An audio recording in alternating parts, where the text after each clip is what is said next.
Why should I trust you? You're always tricking me into going places I don't wanna. Oh, you said we were going to a place Walt Disney built. No, Peter, I said supported. Look at me, sure. Look at me, sure. I am the Snow White now. What would the Joker say to Disney in these moments? He'd say, you get what you effing deserve, because Disney knowingly hired the most insufferable feminist girl boss in the history of cinema to play its most iconic Disney princess. You want a nice shiny red apple to put in that pie? No! Now let's get the latest on the disaster that is Disney's reimagining of Snow White. No one on the right side of America can stand the star of this movie. This is not Snow White, but this is the movie that they made. And it's like, oh yeah, she's gonna be a girl boss. She's gonna liberate her kingdom. Well, congratulations, you played yourself. This is what you get when you try to push feminism and bullshit girl boss moves on the people. There we go. Brian. See you at Disneyland. Bring money.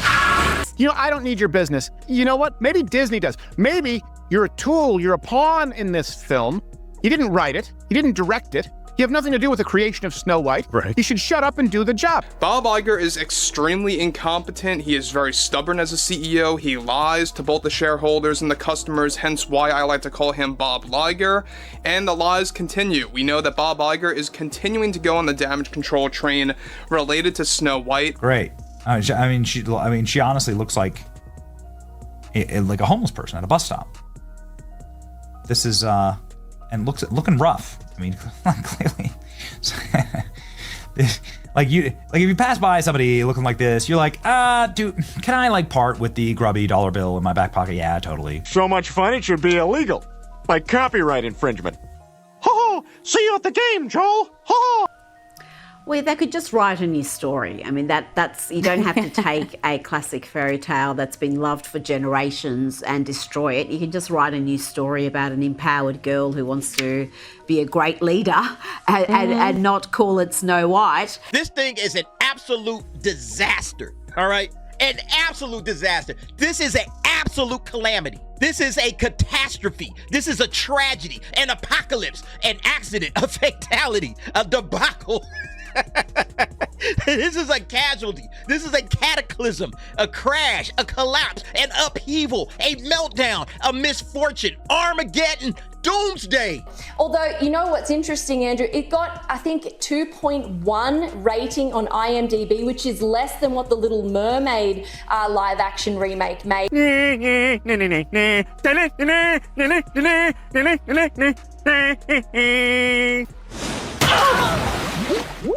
Rachel Zegler learned that your star can fall about as fast as it rises. Here's a photo of Rachel Zegler taken today.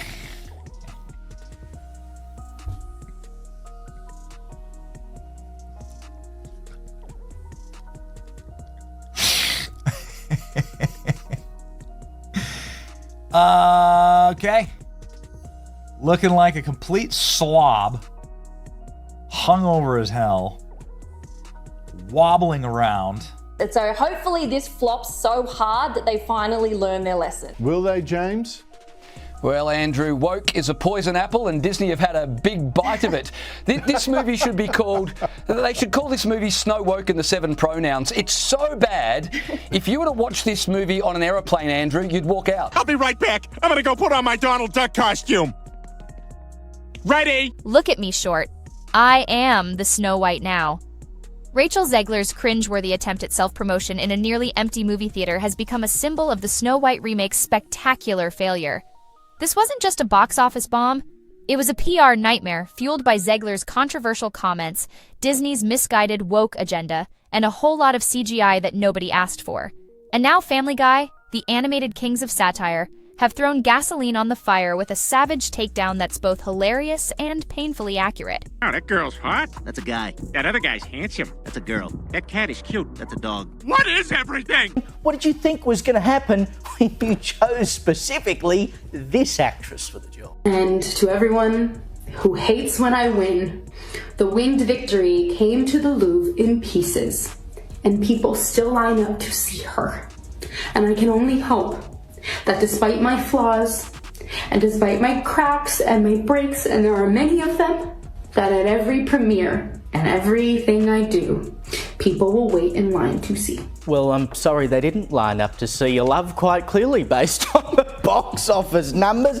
I mean, you know, the original cartoon came out in 1937, and very evidently so. There's a big focus on her love story with a guy who literally stalks her. Yeah. Weird. Super weird. So we didn't do that this time. Weird. Okay, weird. Weird. What? I'm sorry. I mean, what? Rachel Zegler, the actress who was supposed to be Disney's next big star, spent more time trashing the original Snow White than promoting her own version. She called the classic film outdated, mocked the prince as a stalker, and declared that no woman needs a man to save her. This girl boss narrative, while perhaps well-intentioned, backfired spectacularly, alienating fans of the original and setting the stage for the film's disastrous reception. "You get what you bleeping deserve," Joe Rogan quipped, summing up the internet's reaction to Zegler's condescending attitude and Disney's tone-deaf approach to the remake. More on Disney's nosedive. We keep talking about these woke projects of Disney and how recently, funnily enough, right on the back of the Trump administration coming to power, they've turfed a lot of their DEI projects and inserting particularly LGBTIQ indoctrination into cartoons and programs that are streamed into the little minds of millions around the globe. But their latest foray had already been created, that being the idiotically woke version of Snow White. Zegler's comments ignited a firestorm of criticism, with fans accusing her of being entitled, disrespectful, and completely out of touch with the very audience she was supposed to be entertaining. "You're a pawn in this film," one commenter wrote. "You didn't write it. You didn't direct it. You should shut up and do the job." And as the negative press mounted, Zegler's behavior became increasingly erratic, further fueling the flames of controversy and damaging her already fragile public image. Remaking the movie, they just got rid of the dwarfs. Okay, but what do they call them? Why now, would they too? get rid of the dwarves, though? Magical creatures.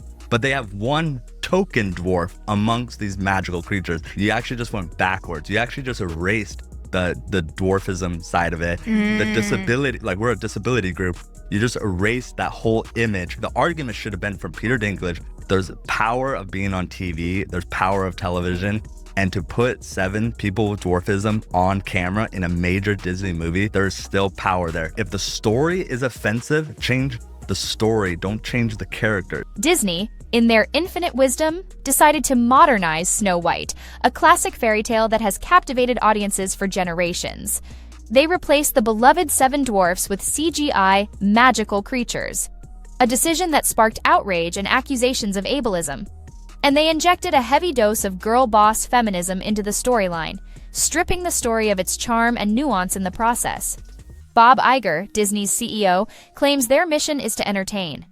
But with Snow White and several other recent projects, it seems as though Disney is more interested in pushing a political agenda than in telling timeless stories. So I wonder whether it took Disney to hit rock bottom to lose potentially $300 million for them to bring back what every parent across the world wants, which is child-friendly, Christian value, good entertainment, things for kids again. That's all everybody wants. Rachel Zegler's career, once so promising, is now hanging by a thread. The Snow White remake bombed at the box office, critics panned her performance, and her public image has been tarnished by her controversial comments and erratic behavior. Rumors of on-set tension with Gal Gadot, her co-star, only added to the drama, further solidifying the perception that Zegler was a difficult and unprofessional actress. She's become a cautionary tale, a reminder that even the most talented performers can self-destruct if they lack humility, self-awareness, and a basic understanding of how to navigate the treacherous waters of Hollywood. Disney's attempt to reimagine Snow White for a modern audience backfired spectacularly. They removed the prince, claiming that Snow White didn't need a man to save her. They replaced the 7 dwarfs with CGI creatures, ostensibly to avoid offending Peter Dinklage, who had criticized the portrayal of dwarfs in the original film. And they injected a heavy dose of girl boss feminism into the storyline, turning Snow White into a warrior princess who is more interested in leading a revolution than in finding true love. These changes, while perhaps well-intentioned, alienated many fans who cherished the original film's classic fairy tale charm and its timeless message of hope and resilience. The decision to replace the Seven Dwarfs with CGI magical creatures was met with widespread criticism, particularly from the dwarfism community. Peter Dinklage, the actor whose comments had inadvertently sparked the controversy, was accused of hypocrisy for accepting stereotypical roles earlier in his career, while simultaneously criticizing Disney for perpetuating those same stereotypes. And his call for a more progressive approach to the story was seen by many as a thinly veiled attempt to erase little people from the narrative altogether. Disney, in their attempt to avoid controversy, had created even more controversy, alienating both fans of the original and the very community they were supposedly trying to protect. And the irony is, the CGI creatures weren't even that good.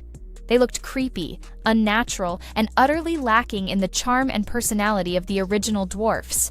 Peter Dinklage, though praised by some for speaking out against stereotypical portrayals of dwarfs, also faced significant criticism.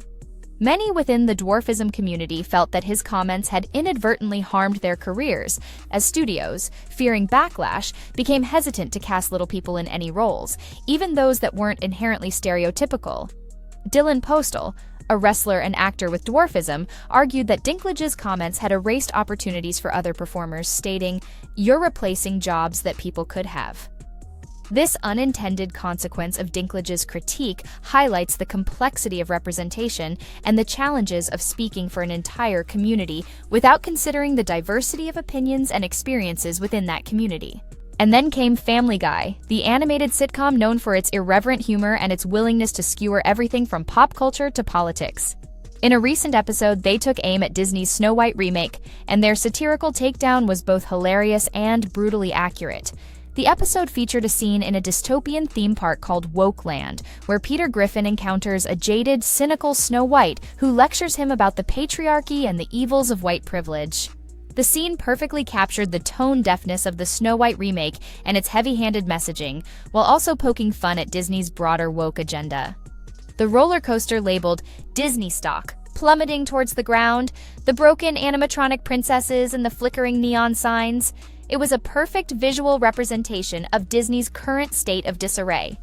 And the fact that a cartoon sitcom was able to so effectively capture the public's frustration with Disney speaks volumes about the studio's missteps and the growing disconnect between their creative choices and the desires of their audience. Disney's response to the Snow White backlash was a mix of silence, denial, and damage control. They issued carefully worded statements to the press, attempting to downplay the controversy and defend their creative choices. But their words rang hollow, their attempts to spin the narrative falling flat in the face of the film's dismal performance and the overwhelming negative reaction from audiences and critics. Behind the scenes, however, the panic was real. Rumors swirled about emergency meetings, re-edits of the film, and even hush-hush payoffs to silence critics and bloggers. But no amount of damage control could undo the harm that had already been done. The Snow White remake wasn't just a critical failure, it was a box office bomb, losing Disney hundreds of millions of dollars. The film's opening weekend was abysmal, its second weekend even worse. And with theaters across the country reporting near-empty screenings, it quickly became clear that Snow White was destined to be one of Disney's biggest financial losses in recent history. The film's failure sparked rumors of layoffs, executive shakeups, and even the cancellation of future live-action remakes. It was a wake-up call for Disney, a stark reminder that even the most iconic brands, the most beloved stories, can be tarnished by bad creative decisions and a tone-deaf approach to cultural sensitivities. So, what's the moral of this twisted fairy tale? It's simple. Respect your audience, respect your source material, and don't hire actors who openly despise the project they're being paid to promote. Disney's Snow White remake is a cautionary tale, a prime example of how wokeness, when taken to extremes, can backfire spectacularly. What do you think about the Snow White debacle? Was it a predictable disaster, or could Disney have salvaged the film with a different approach? Let me know your thoughts in the comments below. And if you enjoyed this deep dive into Hollywood hypocrisy, celebrity meltdowns, and the unintended consequences of woke ideology, be sure to like, subscribe, and hit the notification bell for more unfiltered commentary and untold stories.